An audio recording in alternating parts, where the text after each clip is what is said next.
Bonjour, nous sommes en direct aujourd'hui du Capot avec Régis Bétoul. Donc le Capot, futur lieu incontournable de vos soirées lyonnaises. Donc Régis, quel est ton parcours? Tu as une vie assez riche, je crois, tennisman de renom, acteur. Peux-tu m'expliquer un petit peu tout ça? Ouais, volontiers. J'ai commencé jeune une carrière de tennisman. J'ai commencé d'ailleurs pratiquement sur Caluire, où on est ici aujourd'hui. J'ai commencé à l'âge de 9 ans et j'ai fait une carrière modeste, mais j'ai côtoyé des grands joueurs, puisque j'étais grosso modo dans les 20 premiers joueurs français à l'époque. Ouais, quand même. Et en fait, c'était du tennis différent, déjà. On s'amusait beaucoup, on jouait beaucoup, on travaillait beaucoup sur le terrain, et ça nous a permis d'atteindre des échelons qui nous ont permis à l'époque de vivre, jusqu'à l'âge de 33 ans, grosso modo, où j'ai arrêté, où j'ai posé mes raquettes, pour rentrer dans un business de restauration et de bar. Enfin, surtout de restauration au départ, un peu plus de bar là sur la fin. Plus de bar sur la fin, tu as eu le restaurant Les Lyonnais à Saint-Jean, ensuite l'horloge au Brotteau. Quelle est la touche Régis Bétoul en fait, qui fait que tous tes établissements ont été quand même florissants, ont bien fonctionné? Tu expliques ça comment? Alors au départ, il est vrai qu'on a toujours ce côté un peu sportif. Donc ce qui paie le plus dans le milieu, c'est que je ne suis pas un cuisinier, donc je ne peux pas être derrière les fourneaux. Donc c'est primordial pour un restaurant. Donc il faut trouver déjà les bons chefs qui sont avec toi, le bon personnel. Donc déjà, tu n'es pas tout seul. Puis après, il y a plusieurs ingrédients qui font qu'une affaire peut marcher ou ne pas marcher. Moi, j'aime bien la convivialité, un peu la fête, et j'aime bien le contact avec les gens. Donc ça, c'est mon rôle, c'est mon domaine.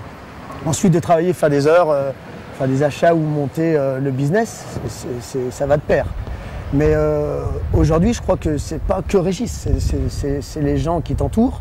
Si tu t'entends bien déjà avec ces gens-là, et que tu prends soin des gens qui viennent surtout.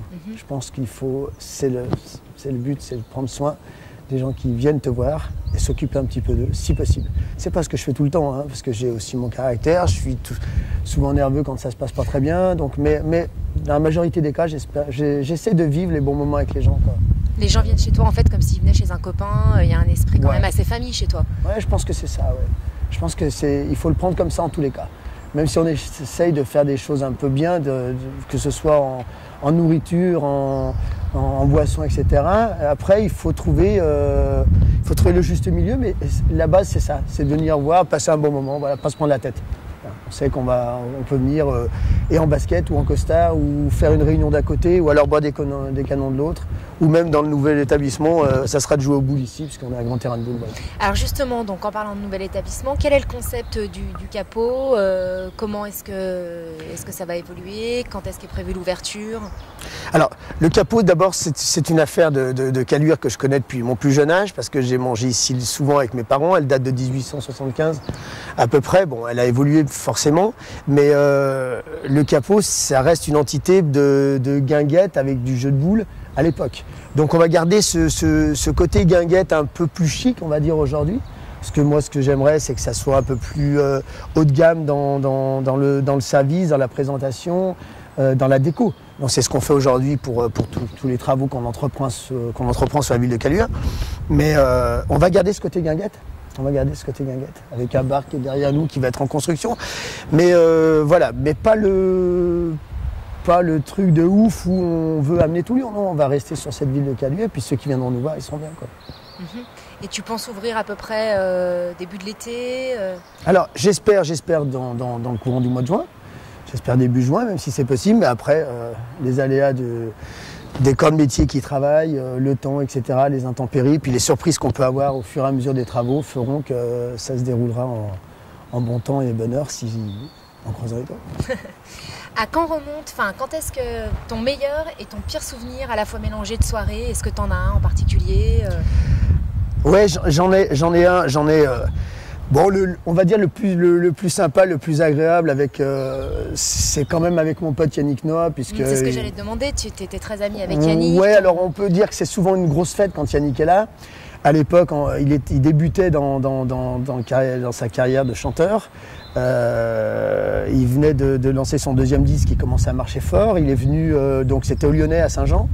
Et là où on a fait avec ses musiciens en sortie de concert un repas derrière à partir de 22h qui s'est terminé très très tard dans la nuit avec l'autorisation malheureusement de la police qui était venue avec nous pour nous soutenir un peu parce que c'était une grosse fête et là on avait foutu un peu le bordel, on peut dire entre guillemets, mais sans vouloir gêner tout ça. Mais quand il y a une dizaine de musiciens et puis qu'Yannick est chaud, c'est une belle soirée, ouais. Puis les gens qui étaient là ce jour-là ont passé une belle soirée sans que ça soit prévu. Chaque fois qu'il vient à Lyon, il vient te rendre visite On essaie de se voir, c'est pas toujours facile aujourd'hui parce qu'il est monté en grade, on va dire, dans la chanson et qu'il a beaucoup de contacts, il est beaucoup pris. En tout cas, dans la région lyonnaise, c'est certain qu'à chaque fois qu'il est là, ouais, je le vois, ouais. Donc tu l'as connu au moment du tennis ou tu Là, l'as on s'est connu pour l'association qui s'appelait CARE au départ pour les enfants défavorisés il y a une vingtaine d'années. Et puis les joueurs de tennis s'étaient mobilisés pour faire une animation sur le terrain, faire jouer toutes les premières séries, ce qu'on appelait les meilleurs joueurs français. Donc il y en avait une trentaine, dont je faisais partie. Et tous les joueurs s'étaient impliqués sur 4 jours, jeudi, vendredi, samedi, dimanche, pour que toutes les entrées de ces matchs aillent aux enfants. Et c'est là-dessus qu'on s'est connus, puisque j'ai fait l'animation, la première animation, je l'ai faite sur ce CARE. Et ensuite, on s'est connus avec Yannick. Et c'est la raison pour laquelle, à un moment donné, j'ai posé mes raquettes pour rester dans ce lieu festif de la restauration, du bar, puisque j'avais commencé comme ça. En même temps que je jouais, j'aimais bien ça. Voilà. Puis je crois qu'Yannick aussi aimait bien ça à l'époque. Il doit toujours aimer ça d'ailleurs. Et dans ton parcours, tu m'as pas parlé de ton parcours d'acteur ? Alors, parcours d'acteur, ça vient du restaurant où j'étais à Saint-Jean, où j'étais à côté de la Cour des Loges. Et le concierge de la Cour des Loges, qui était très sympa, me conseillait aux gens du showbiz un petit peu de venir dîner un peu tard dans un bouchon. Et j'étais à proximité, donc il venait me voir. Et c'est là que j'ai connu André Téchinet, qui est venu pendant une quinzaine de jours manger et qui m'a fait une proposition pour que je tourne dans l'un de ses films. Je ne savais pas trop ce que j'allais faire. Les voleurs, c'est ça ? C'était Les voleurs à l'époque avec Auteuil-de-Neuve. Et on n'était que 6 ou 7 acteurs, quoi. Je veux dire, j'ai fait 17 jours de tournage et c'était super sympa. Et ensuite, j'ai recommencé ça avec Lucchini, qui était là aussi et qui m'a proposé de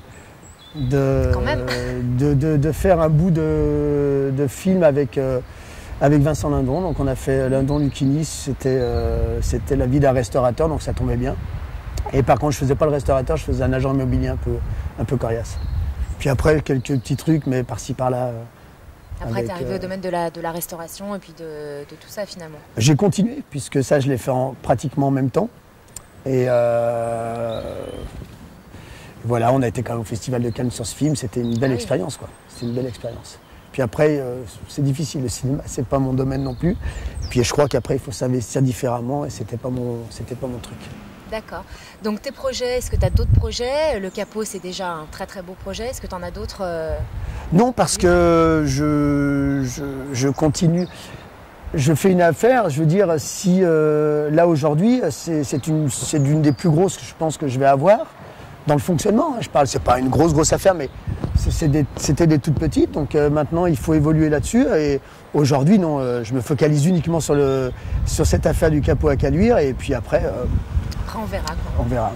Merci Régis, je te remercie d'avoir partagé ce moment avec moi et je te souhaite bonne chance pour la suite. Merci.